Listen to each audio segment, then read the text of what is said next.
Hello everyone, this is Jeff Zeig in the offices of the Milton Erickson Foundation in Phoenix, Arizona, and we're presenting annotated videos of Milton Erickson that we're streaming.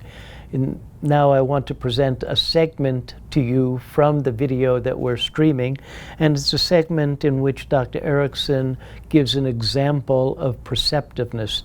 This example of perceptiveness is also an example of perceptual blindness. We may not notice things about ourselves, even though we've lived with ourselves for decades. There can be things that we overlook because we believe that they don't contain much information.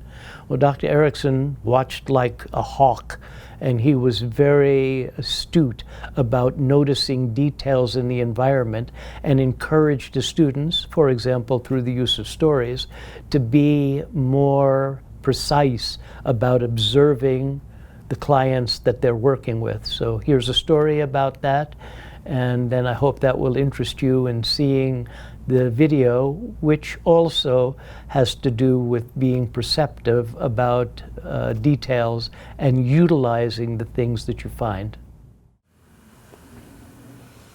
A colleague of mine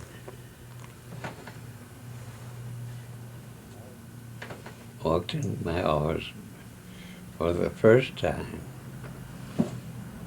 with his wife after being married for 15 years.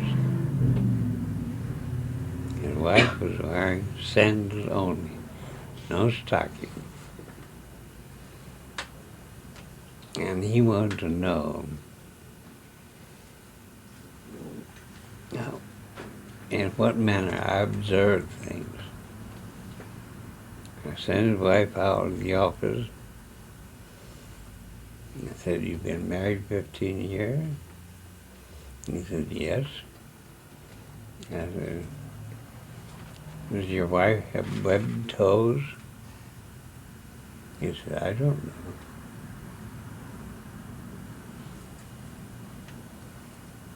So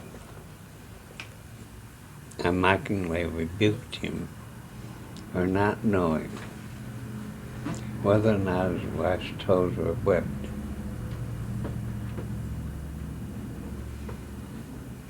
And I told him to keep still, call the wife back in the office, told her to look at the ceiling, asked her if she knew if she had webbed toes.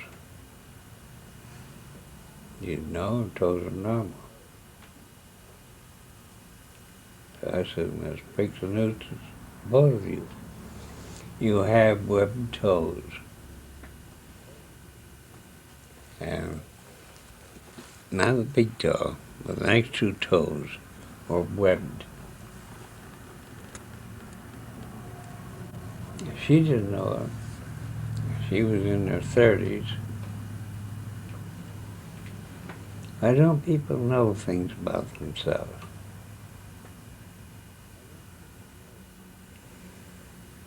And why don't you know things about your patients that you can see?